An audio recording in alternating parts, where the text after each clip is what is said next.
welcome to the Convex Conversation with me, broadcaster Helen Foss-Barrow. This week I'm on the banks of the Thames at the Globe Theatre in London, just a stone's throw from the site of the original Globe, built by William Shakespeare's acting company. Shakespeare himself began performing and writing for the theatre in 1599 and continued right up until it burned down in 1613, when a prop cannon fired during a performance of Henry VIII, setting fire to the thatched roof. The reconstruction is the perfect location to meet renowned and prolific children's author Sir Michael Morpurgo OBE, who's left his rural farm in Devon for a few days in the smoke.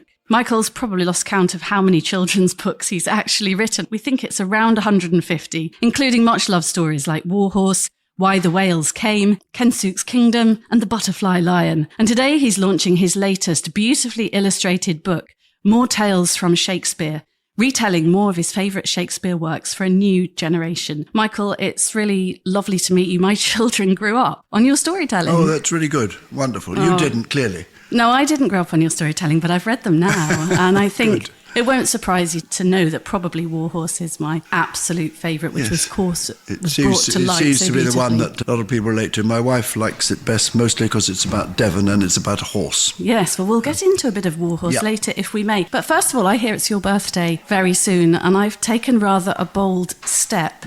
I've bought a book for an acclaimed author, and I really hope you enjoy that. It's by Merlin Hanbury Tennyson, Our Oaken Bones.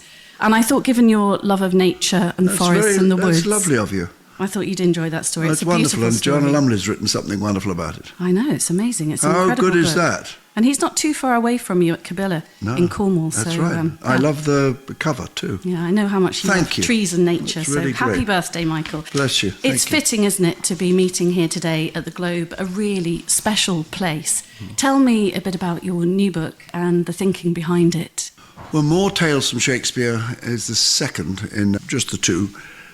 I was asked, really, some time ago, and I can't even remember who asked me, who told me, really, that, well, there was a book, as I was growing up, which most people of my generation, their first taste of Shakespeare, was a book written by Charles Lamb and his sister, 150, 200 years ago. And so before you ever went to see a Shakespeare play, and most of the children in those days didn't go to such things anyway, what a lot of middle-class people did was to kind of give children a taste of what the stories were. And Charles Lamb and his sister had done them all, and that's what had been in my head the first time I ever walked into a Shakespeare theatre. And the first theatre I ever walked into was, by pure good fortune, I had two aunties, Bess and Julie they were called, and they lived near Stratford upon Avon. And they thought it would be very good for me and my brother Peter to go to the theatre, and they lived near the theatre. And so they said, you must go and queue up in the morning and get the cheapest tickets you can. We'll pay for them, but you get the cheapest tickets you can, and you can go and see Midsummer Night's Dream. So I think I was 7 and my brother was about 9 or something like that. Anyway, we turned up at about 6:30 in the morning, no one else there, and we were the first in the queue. Felt wonderful. There was the river, there was the theatre, and I've got a family full of actors. So it was all very, me growing up to be, whatever it was, some wonderful actor, Laurence Olivier at the time. I was just full of what theatre might be like, magical. And sure enough, that afternoon matinee, we sat right up in the gods there, and we saw Midsummer Night's Dream. And I couldn't take my eyes off the stage, my ears off the language. I probably wouldn't have understood, less than 1/10 of it. It didn't matter. The whole story came across to me. And I remember having been read Midsummer Night's Dream by one of those aunties, by Charles Lamb. And it occurred to me much, much later, in my mid to late 70s, well, the kids these days, what have they got to introduce them to Shakespeare? Because I really want them to go and see Shakespeare. It's one of those things, if you've loved something yourself when you're young, you want children of today to be able to enjoy Shakespeare. It's difficult enough anyway, because it's probably too expensive for quite a lot of people. Although theatres are much better than they were now about, doing prices for children and stuff like that. But it's not just that, it's just that if we're not careful, the culture slips. And you think that kind of theatre is for, serious people or this kind of person. Actually, it's for everyone. Shakespeare wrote it for everyone. In this very place we're sitting now, the Globe Theatre, when they filled their theatre up, there were different kinds of people coming. There were those who were very literary and educated, and there were those who just came from the market and they wanted to come in and have a bit of fun. And they were in there together. And that's what's wonderful about Shakespeare. His plays are for all of us, no matter what our background is, whether we're literary or serious or whatever it is. It's a place you can go and lose yourself in a story which is happening in front of you. And he was brilliant at doing that. And the other thing I wanted to do was to be sure that because Charles Lamb, when he wrote so long ago, his language now is too difficult for children of today. In fact, I think it's more difficult than Shakespeare and not as musical. And so I thought, look, the time has come to retell these stories for children of now, absolutely of now, so that they will think, oh, gosh, Julius Caesar, that's a pretty cool story. You know, much ado about nothing, that made me giggle. And then when you see it up and it's on in the theatre, then you're much more likely to go along. So that's the idea, really. It's a way of saying to children, these are Shakespeare's stories. And one last thing to say, before I finish gabbling on, it's that I think what most people don't realise about Shakespeare's plays is that he invented none of them himself. He was a reteller of stories, stories that came from history, ancient Italian tragedies and romances and ridiculous comedies, again, most of them from Italy. He retold things, you know, and we're always really being told these days that's not a very fashionable thing to do, to retell. Well, you have to retell for a new generation. That's what he was doing, and he was brilliant at it. There was no one better. And what happens now? There's a play called Macbeth. No one remembered who Macbeth was until he wrote this play. Now Macbeth is known all around the world. So is Hamlet, you know? It is extraordinary. And Romeo and Juliet, yes, it's known because there's been operas and there's been ballets, but actually one of the reasons there's been those things is because of Shakespeare. Shakespeare, the one who popularized this Italian tale, you know, and that's what's wonderful. He takes tales from all over the world, and the world was his oyster. He took the stories that he wanted and retold them. I think he's a little bit like you, Michael. I think you've taken stories from all over the world. Well, I didn't want to say that, but yes, there's a lot of similarities. I think there's a lot of similarities between you and Shakespeare. I mean, your new book is also a visual treat with drawings by some fantastic artists. Alex Scheffler, I noticed, who did the drawings for Julia Donaldson's classics like Room on the Broom and The Gruffalo. Yeah. How important is imagery when you're trying to bring Shakespeare to life, and also the complicated Old English to life? For just the reasons you said, if there's something familiar about it, it really helps children. Oh, they would recognise the colours and the way he draws, you know, and that's a great way of letting them into a new book done by that artist. So what's extraordinary is that these illustrators come from all over. I mean, I've worked a lot with a wonderful illustrator called Michael Foreman. I don't know, I must have done about 40 or 50 books with him over the years. We're roughly the same sort of generation, really old. And so we worked together, and I asked him to do one for the last lot of Shakespeare stories and for this as well. And it's wonderful because he turns his hand to it, and whether I ask him to do a tragedy or a comedy, he can do that. And you really need that, I think, for young people who are not necessarily, the first thing they don't turn to for excitement, a lot of them, is print. Some of them do, and that's great. But an awful lot of them are visually led on their screens and, you know, in their comic books and things like that. They are led by images. And there's no point in fighting against that and saying, oh, it's not right, it's not good, it's not educational. That is how the world is, you know. So what print has to do is to work hand in hand with illustration to engage children, to draw them in, and that's what the illustrators in this book do. It's a wonderful story that your mind was lit up at the age of 7 by being in Stratford and seeing Much Ado About Nothing. What is the process like when you choose the plays that you're going to include in this particular book? How do you go about writing? Is there a wonderful period where you just sit and reread and then develop it from there? Yes, I mean, before I really began the whole thing, I decided I had to refresh my mind about all Shakespeare's plays. I think it's fair to say I had forgotten most of them because I hadn't seen, I suppose I'd seen half of them in my lifetime. And some of them were truly memorable. Others I really don't even remember seeing. I just remember I did see them, or I thought I saw them. But the main problem with me and Shakespeare is, I think, with most people in Shakespeare, and that is that abiding memory of Shakespeare, if we're not careful, is not the play, it's studying them.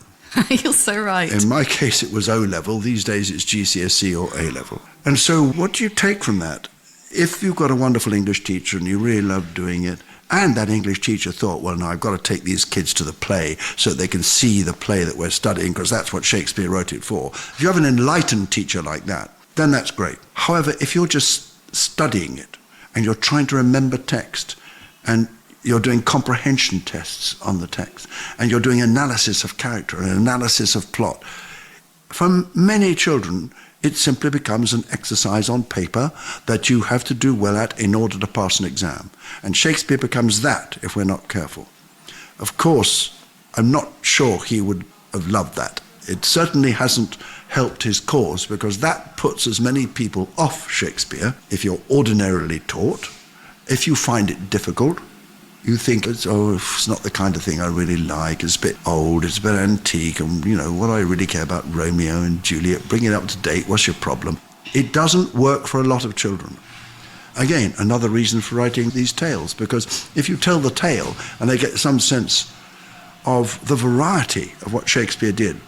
If I just say a word about this, which I think is important, most writers like me, like Jacqueline Wilson, like Philip Pullman, no matter who it is, we tend to write a certain kind of book.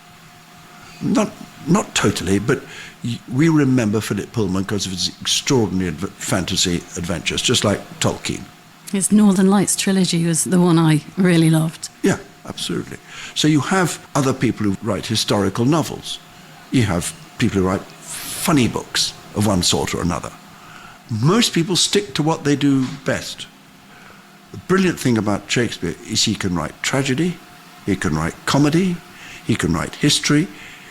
He writes a great story, whether it's bringing you tears or laughter, doesn't matter at all. He's a truly great writer. There aren't many writers who can do that and do it effectively. I mean, the other good thing about him is that there were one or two plays I don't think that work very well. And that's very good for another writer like me to think, well, even Shakespeare doesn't get it 100% right every time. Mozart didn't, Beethoven didn't. You don't have to get it right every time. You just have to tell your tale, write your bit of music, and hope that it works, and hope an audience will love it. I'm talking to you here by the Globe Theatre. I know, it's exciting, isn't it? The first time a play was shown here, and Shakespeare would have been there, and you'd have heard the silence of an audience. That, I think, is the most... I've done it myself here. I've had plays put on here. One was called 946, The Amazing Story of Adolphus Tips. It was put on by a wonderful director called Emma Rice, with Knee High was the company. And they did it next door in the Globe, and I don't know, what is there, 1,000 people there, 1,200 people or whatever it is. And once that started, there was just this hush, this wonderful hush, until the comedy kicked in, and then it was just gales of laughter, because that's the sort of thing it was, but there was great sadness in the heart of it too. And then you went back to the silence. And what you were conscious of was this story being passed from that stage, where Shakespeare worked, where he actually acted, where he produced, shouted at the actors and told them to do this and told them to that. He was there, he was all part of the life of this. And that's why it's so wonderful that they rebuilt it here, When you were talking about Shakespeare may not have liked the fact that children struggle through their O-levels in my day to GCSEs, which my son's just sat. Yeah. Jack came home, he's 16, he's just passed his exam, but he came home sort of forlorn with a copy of Romeo and Juliet and said, oh, Mom, I just don't get this, it's so difficult. Yeah. Until he's really lucky we live in London and his school brought him here to the Globe. Yeah. And it changed his whole thinking. Yeah. He's a visual learner, and I think to come somewhere like this, most of them are. We're very lucky. Most of them learn that way. And some of them, maybe like your son, needs to have that. And anyway, if, for goodness sake, he wrote those plays to be acted. And every English teacher, drama teacher knows that. So every time you do study a Shakespeare text, you should come and see it. It doesn't really matter if it's down the village hall, doesn't matter where it is. He designed these plays to be put on anywhere. I wanted to ask you about what it's like for you, Michael, having your stories told. I am thinking now Warhorse and the extraordinary National Theatre production. And I think more than 8 million people around the world have seen Warhorse. It stands out for me because of the life size. They're actually puppets, aren't they? The horses that they used. But what was that process like for you? And what's it like for you sitting in the audience and watching your beautiful story brought to life in such an extraordinary fashion?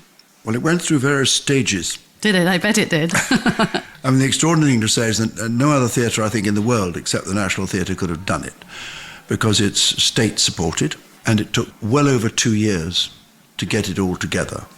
That was to write it, to get the puppeteers, the actors, the music, the design. It took 2 years of unbelievable creative weaving to bring all these things together to make that show. I was very privileged to be asked to be there at very early meetings, where all we had was a table, a dozen people around the table, each of them responsible for a different part of the production, aspect of the production.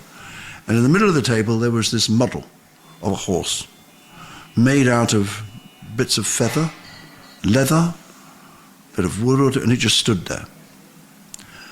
And I was told by these 2 puppeteers from South Africa, handspring puppets they were called, that this is what they're going to make into this horse which can trot around the stage and be ridden on. And it was, I suppose, 3.5, 4 foot long, a couple of feet high, and just standing there. I thought, this is ridiculous.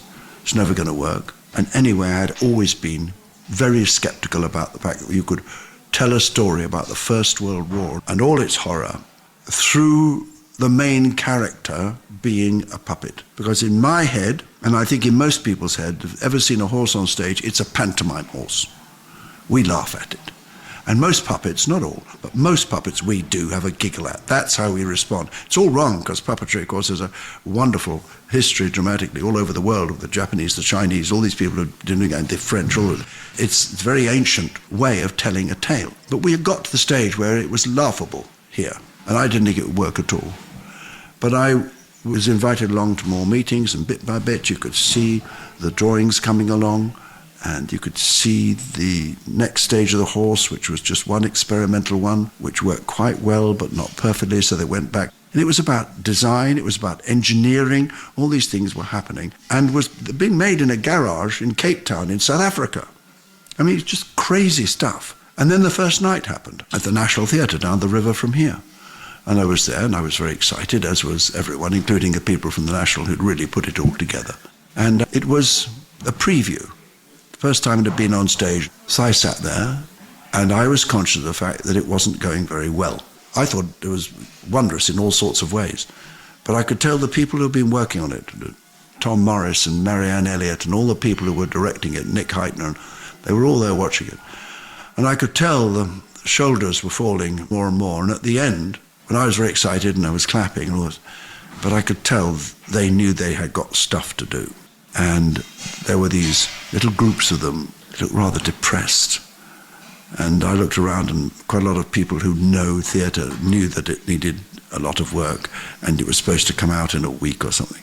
And what was extraordinary was that I walked out of that theatre thinking, well, it probably isn't going to work. I've got their body language, but how marvellous some of it was. That's what I was thinking. And then 2 weeks later, we came in for the real first night. And in those 2 weeks, now I hadn't gone back at all, those 3 directors, Nick Heitner and Marianne Elliott and Tom Morris, had got the cast and the crew together, and they had shaken this show, which had all the elements which were there. All the elements were unbelievably wonderful, but it was 20 minutes too long, and occasionally it went off in all sorts of funny tangents which hadn't been properly thought through, and they'd slimmed it down, made it sharper, and it was unbelievably telling. And I sat there with this full theatre, the first proper night, and I felt that silence and the tears coming. There are some moments there which are never to be forgotten, which they had created. There's one that comes to mind immediately, and that is that when the play begins, there's a foal on stage, and the boy, and it's little foal getting to know the farm boy, which is the beginning of the story. But at a certain moment, that horse has to grow up. So there's this extraordinary moment where literally this foal, if you've been getting used to it, almost explodes and becomes a fully grown horse. And the place just erupted into applause and cheers, because it was just it wasn't just clever, it was moving beyond belief. And that's what they'd had the faith, I think, to understand that these puppeteers and these actors and these directors had the power to inhabit these creatures and bring them to life. And somehow, I've never wept looking at a horse before. We did that evening, and I was amongst the 1,200 people who were weeping during the show. Well, we could see the puppeteers, 3 of them working these things. What was there to weep at? But it was the way they inhabited the spirit of horse was just extraordinary. You forgot all about them. They were there telling the story of horse and boy in the First World War. And you left completely drained. And you're right, 8 million people later, it's still trotting around. I'm going to see it up in Norwich in a few weeks. Are you? Yeah. I need to go again and actually take my children. I think it was one of the most extraordinary pieces of theatre and one of the most emotional pieces I've ever seen. And I'd love to ask you about how it started, because wasn't it a conversation with a soldier in your local pub in Devon? The book came, absolutely, all it was. I've had such good fortune in my life in all sorts of ways. And in this particular case, I've written books before. They've been all right. They've done okay. They got published. But nothing had really worked in terms of selling. You couldn't certainly have put bestseller Michael Morpurgo on my books. Really? Before. Well, no, not at all. I didn't realise that. They were, how shall I say, the publishers kept faith with me. They kept publishing my books, but I thought, it's okay, you'll get a little income from it, stop grumbling, but that's about it. And then Warhorse happened to me. I didn't invent it. I went to the pub one day. And in the pub in my little village of Iddesleigh in the middle of Devon, where no one goes, which I really quite like, there's a little pub called the Duke of York, which is the centre of the village. There's a pub, there's the church, there's a chapel, and there's about 10 or 15 houses. That's it. It's a tiny place. Sounds perfect. You've just announced where it is now.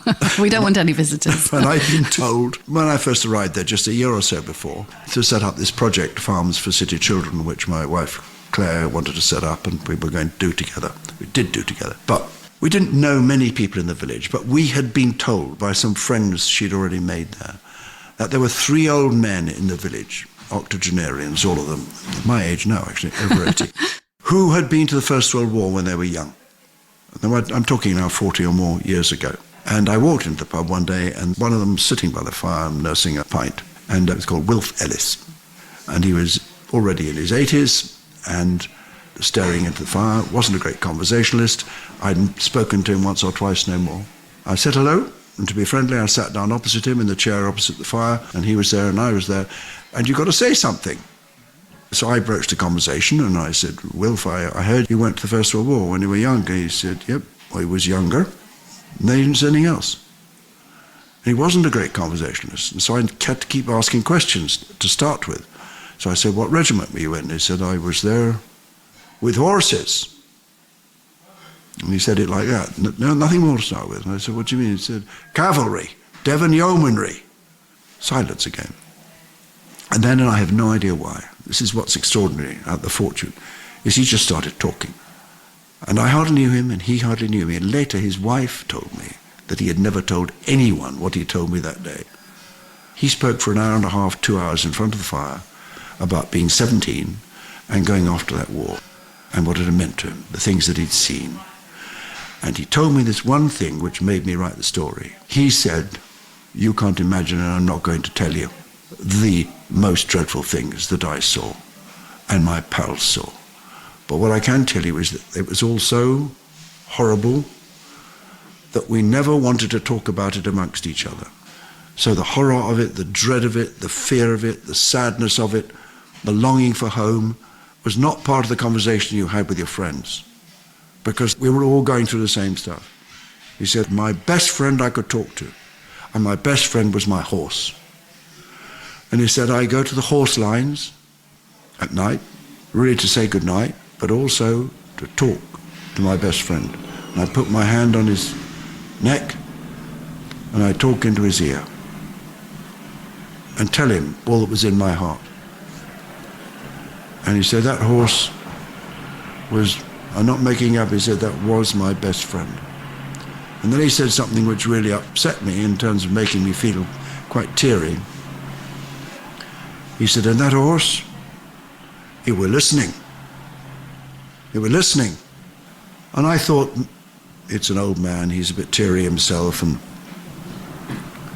he's maybe being a bit sentimental. I listened all this time, I went back, I told Clare, my wife, that I had this extraordinary conversation about the horse in the First World War.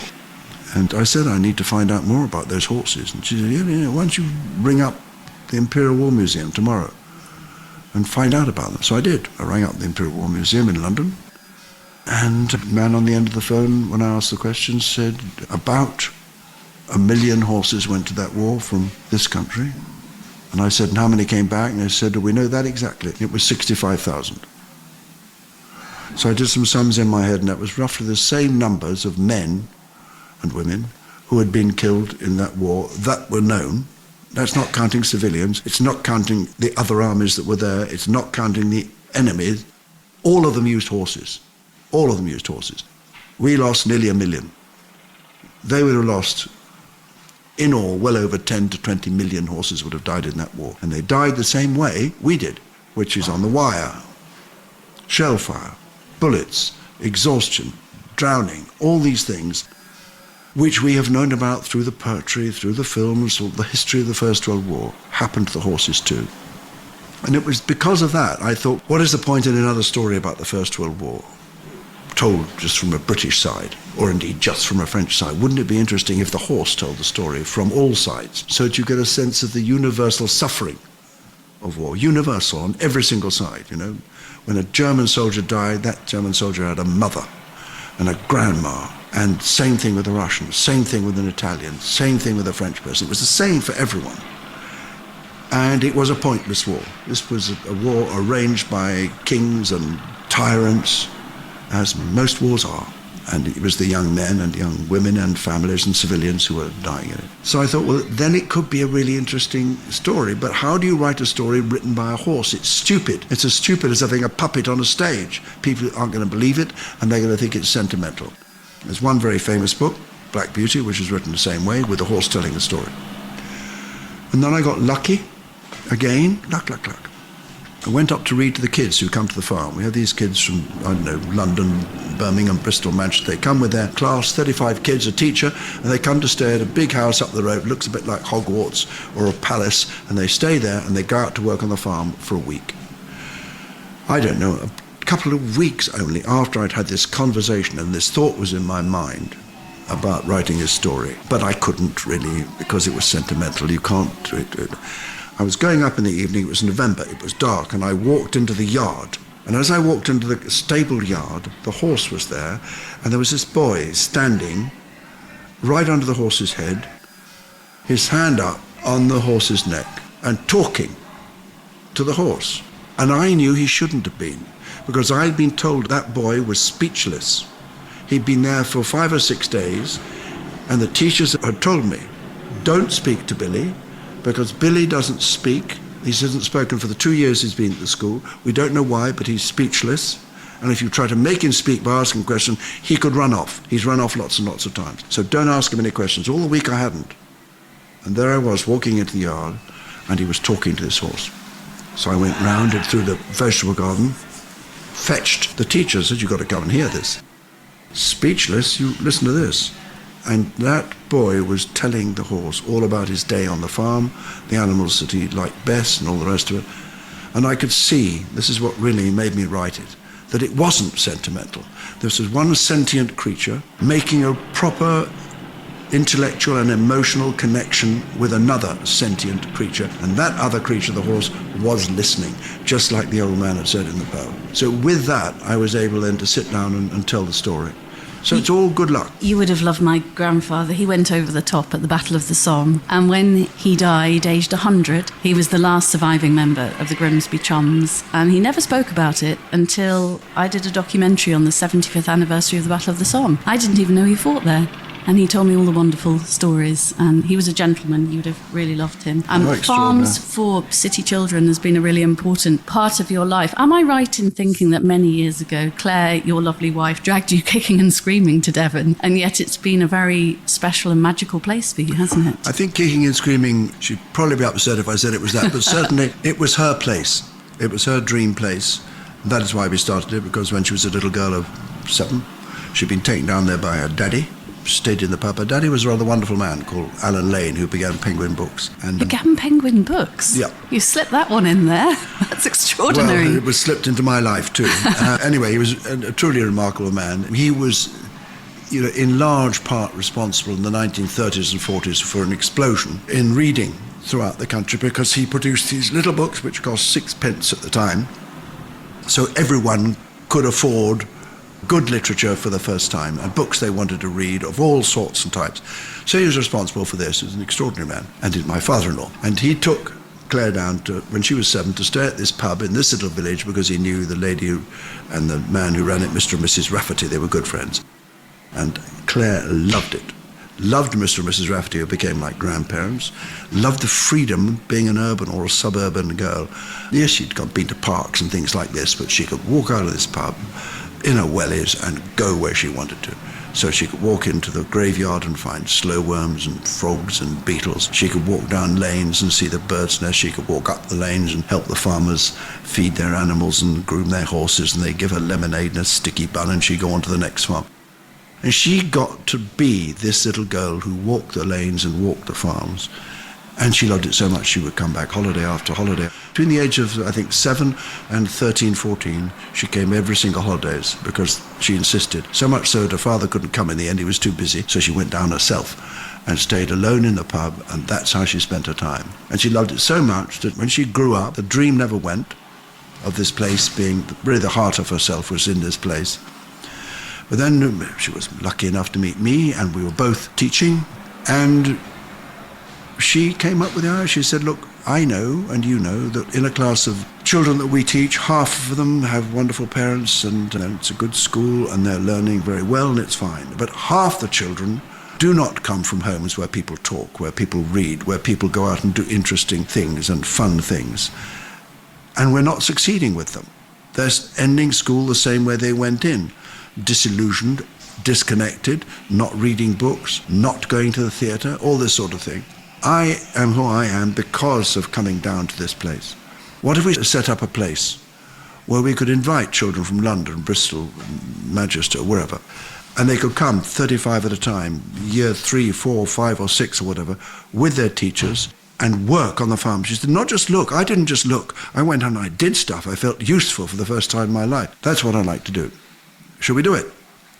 Well, I'd been teaching in a classroom for about 8 years. I knew she was right, that I was only half succeeding with half the children, and that this would be a revolutionary way of trying to reach those children who weren't being reached by education. So it wasn't going to be through books, and it was going to be through that extraordinary, enriching experience of the countryside, of nature, of animals, of finding out where your food comes from, of finding out that you can work alongside farmers who respect the work that you're doing. And it's not the same work you do in the classroom. It's a different kind of work, but just as valuable. And that was entirely her notion. I entered into the spirit of it. So that's what we've been doing now. And what's really lovely to talk to you is that we're now 50 years old this year, January the 27th. Next year, the first school from Birmingham came down and walked up the drive. After all this planning and plotting and fundraising and all the rest of it, there they were, coming. So we've been doing it ever since. And as we speak now, there's 3 schools, one in the farm in Wales, out on the farm, one on the farm in Gloucestershire, out on the farm, and there's one in the farm in Devon, the one we started all those years ago. What a wonderful thing to do. And I know that nature and trees and being outside is really important to you. And actually you wrote about it in the book you released this March, Spring. Yeah. A beautiful book. And I think it was your first non-fiction, wasn't it, for about 40 odd years? Yes, I'd written one before called All Around the Year, 40 years ago, which is about the farm that we worked on. With the wonderful poems by the great Ted Hughes in it, 1 poem a month. But I wrote like a diary, and it was deliberately to teach me, because I knew I was going to have to teach these children. I was going to be with them on the farm, and I'd never been a farmer before. So I went and worked with this farming family, the Ward family, who lived next door to us, and have collaborated with us all these years with this project. I went to work with them for a year, and Ted Hughes said to me, if you want to learn anything and keep it in your head, you've got to write it down. So he said, write a diary, and if you do, I'll write a poem for every month, and we'll put the book together. So with a wonderful photographer called James Everidis, we put this book together. But yeah, Spring came out last year, and it was the first non-fiction book for a long time. Well, as we run out of time, because you're launching your book here at the Globe, actually we've had a bit of helicopter action during the chat as well, haven't we? I don't know what's going on in London today, but there's been some helicopters flying overhead. Yeah. I just wanted to mention the fact that you're Sir and have been Sir Michael for some time now, and has that got you out of any household chores with Clare? No. Probably she's a lady too. That's what happens. It's a bizarre thing. If you get made as Sir, your wife gets to be lady. I sort of think that's a bit patronising, because when a woman is made a dame, which is the equivalent of a Sir, the husband doesn't get called anything. But still, because if it's, I suppose it's Mr. and Mrs. hanging on, isn't it, really? No, she doesn't particularly like being called lady, and I don't particularly like being called sir. But the really interesting thing is it's been wonderful for the charity because it, in a way, makes it feel established, and it's fantastic that she's also called lady, because it was her idea. But in fact, if they'd done it right, they should have called her dame, and I would have been nothing. And then you'd still be Michael Morpurgo. Yeah. Michael, thank you so much for finding time. I know you've got a really busy schedule. It's been an honour to spend a little bit of time in your company, and happy birthday. You've been listening to acclaimed children's author Sir Michael Morpurgo here in London at the famous Globe Theatre to launch his new book, More Tales from Shakespeare. Download and subscribe to our series at convex.podbean.com or search The Convex Conversation on Spotify, Apple or wherever you listen to yours. Next week I'll be with former Sky Sports presenter Dave Clark, reflecting on his incredible career in live broadcasting, fronting events like the Darts World Championships and exploring the positive way he's living with Parkinson's.